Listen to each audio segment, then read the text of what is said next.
मिला सरकारी ठेका, चल पड़ी लूट। कमीशनखोरी का सजा दरबार। जी हां, महाराष्ट्र के समाज कल्याण विभाग के अंतर्गत आने वाले अनुसूचित जाति और जनजाति के छात्रों के छात्रावास और साथ ही निवासी स्कूलों के भोजन ठेकों में मानो कमीशनखोरी का दरबार सजा दिया गया है। मंत्रालय द्वारा एक ही company Kailash foods and Kirana general stores और ब्रिक्स कंपनी को समूचे राज्य का ठेका दे दिया गया।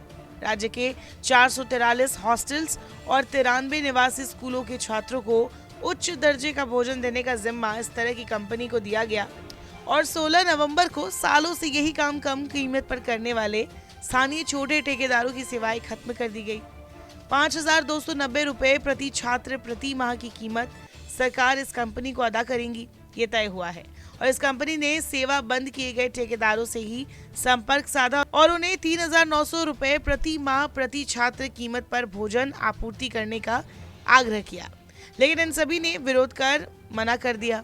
ऊपरी रसूख से ठेका हत्या कर बिना काम के 1,500 प्रति माह प्रति छात्र की कमीशन ही करोड़ों में है। सामने आई एक नई नीति, बिना काम किए सिर्फ नियोजन से करोड़ों का मुनाफा कमाने का उदाहरण। दिवाली का सप्ताह है और अनुसूचित जाति जमाती के बच्चे जो समाज कल्याण के तहत आते हैं उनके भोजन की व्यवस्था कराना सरकार की जिम्मेदारी होती है। वही नागपुर अमरावती ही नहीं, समूचे महाराष्ट्र के जो छात्र है वो कहीं ना कहीं बहुत ज्यादा तकलीफ में है। भूखे रहने तक की नौबत इन छात्रों की आ रही है और वो केवल सरकारी नीति के चलते। जी हाँ, हम मौजूद है समाज कल्याण विभाग में। हम देखते हैं सारे ये जो लोग मौजूद है ये कहीं ना कहीं भोजन पुराने वाले ठेकेदार है। पूरी तरह से इन्होंने वर्षों से लेकर अब तक समाज कल्याण विभाग में अपनी सेवा दी है। हजारों लाखों बच्चों को जो है समय समय पर भोजन कराकर उन्हें स्कूल और कॉलेज भेजने की तैयारी इन्होंने की, लेकिन अचानक एक बड़े पैमाने पर एक ऊपर से आदेश आता है और एक बड़ी कंपनी को ठेका दिया जाता है। उस कंपनी की कोई व्यवस्था नहीं है। आज तक उस कंपनी को जो ठेका मिला है उसके बावजूद किसी एक किचन में भी जो है उस कंपनी ने पांव नहीं रखा और इनके ठेके को निरस्त कर दिया। क्या मामला है? ये मामला ऐसा है कि 2022 जुलाई महीने में गवर्नमेंट ने जो मेस के कॉन्ट्रैक्ट होते हैं ये पहले जिला लेवल पे होते थे। गवर्नमेंट ने ये सबको क्लब करके एक बड़े पैमाने में टेंडर निकाला और वो टेंडर ऐसा निकाला जिसमें हम छोटे कॉन्ट्रैक्टर जिसमें पार्टिसिपेट ही नहीं कर पाए। वो टेंडर में कंडीशन ऐसी थी, वो टेंडर के लिए एक पिटीशन फाइल की गई है। पिटीशन में अभी भी कोर्ट में वो पिटीशन पेंडिंग है। हालांकि गवर्नमेंट ने इसके बारे में ये जीआर निकालना ही नहीं चाहिए था, वर्क ऑर्डर भी नहीं निकालना चाहिए था जब तक वो पिटीशन का निकाल नहीं लगता। फिर भी वो पिटीशन कुछ एक विशिष्ट सिस्टम के अंदर जुड़े हुए लोगों को लाभ पहुंचाने के हेतु से ये निविदा प्रक्रिया हुई है और ये निविदा प्रक्रिया का सब इन्होंने वर्क ऑर्डर किया, एकदम इमीडिएट वर्क ऑर्डर किया है। अब इसमें मुद्दे ऐसे हैं कि अनुसूचित जाति जमाती के लिए एक हाईकोर्ट का निर्णय है और एक शासन का जीआर भी है।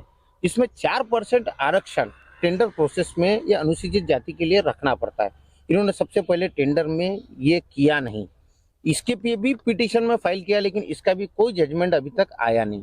दूसरा मुद्दा ऐसा है कि जिस कंपनी को नागपुर विभाग का ठेका दिया गया है, Bricks India private limited company, ये कंपनी गवर्नमेंट के नज़र पे इस पे एक ईडी की इंक्वायरी चल रही है और ऐसे कंपनी को ठेका देना ईडी के बारे में, ईडी की चौकसी चालू रहने के बावजूद ये भी एक कहीं ना कहीं वादग्रस्त भूमिका है।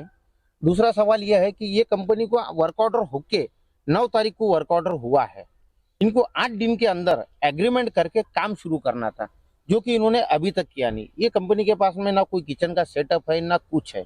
हम जैसे कॉन्ट्रैक्टर को ये पकड़कर उनको बहला फुसला के एक पेटी कॉन्ट्रैक्ट में सबलेट देने का काम कंपनी की तरफ से हमको ऑफर दिया गया है और कंपनी की तरफ से जो ऑफर हमको दिया जा रहा है ये काफी कम है। आज 4,860 रुपए रेट में ही, जो कि 2018 का रेट है, ये रेट में ये काम करना आज हमको मुश्किल जा रहा था। तो आज कंपनी की ओर से जो 3,900 रुपए का रेट हमको दिया जाने वाला है, ये रेट में काम तो हो ही नहीं सकता। इसमें सिर्फ और सिर्फ बच्चों का शोषण होगा। नागपुर विभाग के 6 जिलों में 70 हॉस्टल्स और स्कूल हैं। अमरावती विभाग की संख्या तकरीबन 100 है। छात्र हजारों में है। जो कंपनी इतने बड़े पैमाने पर ठेका ले, उसकी तैयारी बिल्कुल नहीं दिखाई दी। न मास्टर किचन, न रोटी मेकर, हाइजेनिक और आधुनिक इंस्ट्रूमेंट्स की तो बात छोड़े, 3 बर्तनों में छात्रों का आज भी भोजन तैयार हो रहा है। इससे पहले बेहतर स्थिति थी। नियमों की माने तो 4% ठेके अनुसूचित जाति को देना तय था। सैकड़ों महिला बचत गट की हजारों महिलाएं आज बेरोजगार हो गई है और लॉ, इंजीनियरिंग और MBA वाले छात्र बेरोजगार हैं। टेस्ट करने समाज कल्याण विभाग के छात्रों के हॉस्टल में आए। हम देख सकते हैं कुछ 2 से 3 बर्तन रखे हुए हैं। 75 छात्रों की क्षमता वाला ये हॉस्टल है और ये छात्र जो है ऊंची पढ़ाई पढ़ रहे हैं, लेकिन कहीं ना कहीं नई कंपनी के आने के चलते भोजन की व्यवस्था का क्या हाल है हम साफ तौर पर देख सकते हैं। रस्सा खींची चल रही है, छात्र कहीं ना कहीं परेशान हो रहे हैं। बाबू क्या पढ़ते हो तुम?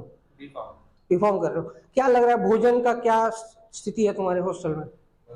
टोटल नंबर में जितने बच्चे भी मौजूद है उतनी सप्लाई नहीं हो रही है फूड की। अच्छा, बड़ी कंपनी को ठेका मिला है तो बड़ा इंफ्रास्ट्रक्चर होना चाहिए था, तो उस तरीके की कोई बात नहीं आ रही है। तुम क्या करते हो बेटा? Engineering BTech. क्या लगता है तुमको यहाँ, मतलब बिना खाना खाए तुमको यहाँ कॉलेज जाना पड़ता है, कितनी तकलीफ हो रही है तुमको? बहुत तकलीफ है, आज का भी खाना टाइम पे नहीं है, खाना 12 के बाद आया था, हम लोग कॉलेज चले गए थे, अभी है वापस। नई कंपनी है, बड़ा इंफ्रास्ट्रक्चर होना चाहिए, बिल्कुल हाइजेनिक फूड होना चाहिए। बड़ी कंपनी को सरकार ने चुना है, तो इस तरह की स्थितियां तो यहाँ क्यों नहीं दिखाई दे रही है? क्या करें, क्या ही बोल सकते हैं। मतलब हमने बताया आगे में कि ऐसी प्रॉब्लम हो रही है, बोला एक्शन लेंगे, बोले इस पर अभी तक कुछ समझ नहीं आया। जी। और भी छात्र हैं, आप क्या पढ़ते हैं? मैं लॉ कर रहा हूँ और जब से बड़ी कंपनी को मतलब ये दिया है कॉन्ट्रैक्ट, तब से अभी लगा था कि मतलब काम में एफिशिएंसी आएंगे, मतलब जो मतलब फूड की जो क्वालिटी वो अच्छी आएगी और ये सब जो मतलब ये प्राइवेट जो है ये सब अच्छे नहीं करेंगे। लेकिन अभी देख रहे थे कुछ नहीं। आज टोटली 1 बजे खाना आया है और सुबह में नाश्ता 10 बजे आता है। आज 1 बजे खाना आया है। कंपनी के मैनेजर प्रवीण प्रभु ने से हमने बात की तो उन्होंने बताया कि हम दूसरों को ठेका देकर व्यवस्था करा रहे हैं, छात्रों के भोजन में कोई कमी नहीं आएगी। पर सवाल तब भी यही है, अगर काम किसी स्थानीय को ही करना है तो बिचौलियों की जरूरत सरकार को भला क्यों महसूस हुई? काम करने वाला स्थानीय ठेकेदार मेहनत करे, खरीदी करे, भोजन पकाए, भोजन खिलाए, टैक्स भरे, कर्मचारियों का PF भरे और कम दामों में ठेका भी चलाए। इससे सीधे भोजन की गुणवत्ता पर असर जरूर पड़ेगा। लगभग हर जिले के अनुभवशील ठेकेदारों ने कंपनी पैटर्न को नकार दिया है, तो अब कंपनी नए और अनुभवहीन लोगों के जिम्मे काम देगी। टेंडर प्रक्रिया में बड़े बड़े नियम, लेकिन जमीनी स्तर पर अनुभवहीन कोरापन लिए ये नीति सरकारी खजाने, छात्रों के भविष्य से खिलवाड़ तो नहीं? मुख्यमंत्री एकनाथ शिंदे समाज कल्याण की कमान संभाले हैं। उप मुख्यमंत्री देवेंद्र फडणवीस का ये गृह जिला है। दोनों को पारदर्शी नेता माना जाता है और उनकी जानकारी में ये शोषण, चालाकी और कमीशनखोरी भला कैसे चल रही है, यही बड़ा सवाल जरूर है। साथ ही ये डॉक्टर बाबा साहेब के बताए पारदर्शी प्रशासन पर कुठाराघात से कम नहीं। कहीं आपका ठेका चला गया इसलिए तो रोष नहीं दिखा रहे?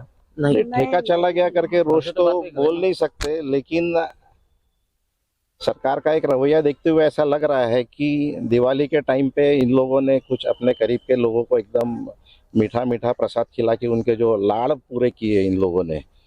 और एट ए टाइम पूरे महाराष्ट्र के मोटा मोटी 5 से 7 हजार परिवारों को बेरोजगार कर दिया इन लोगों ने। इन दिवाली के अच्छे पर्व में इन लोगों ने सब गरीब महिला बचत गट और मध्यम वर्गीय कॉन्ट्रैक्टर लोगों को या ठेकेदारों को इन लोगों ने बेरोजगार किया है। कुल मिलाकर हम साफ तौर पर देख सकते हैं निराशा है।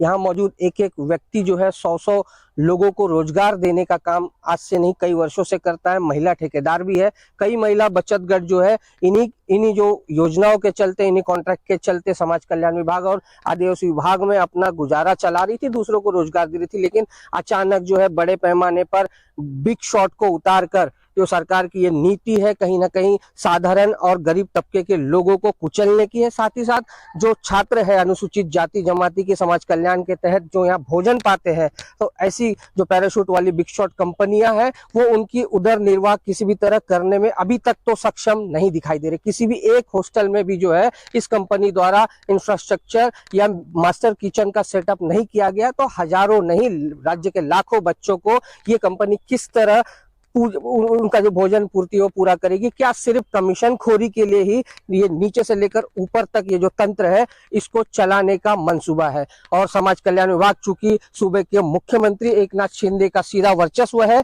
तो क्या उनके ध्यान में ये बात किसी भी तरह नहीं आ रही? कैमरामैन मिलिंद के साथ नरेंद्रपुरी, न्यूज़ 24 नागपुर। नमस्कार, मैं हूं मानक गुप्ता। अगर आपको हमारा ये वीडियो पसंद आया हो तो इसे लाइक और शेयर जरूर करें, और हां, हमें सब्सक्राइब और फॉलो करना ना भूलें ताकि आप देश और दुनिया की कोई खबर मिस ना करें। तो जुड़े रहिए हमारे साथ और देखते रहिए न्यूज़ 24।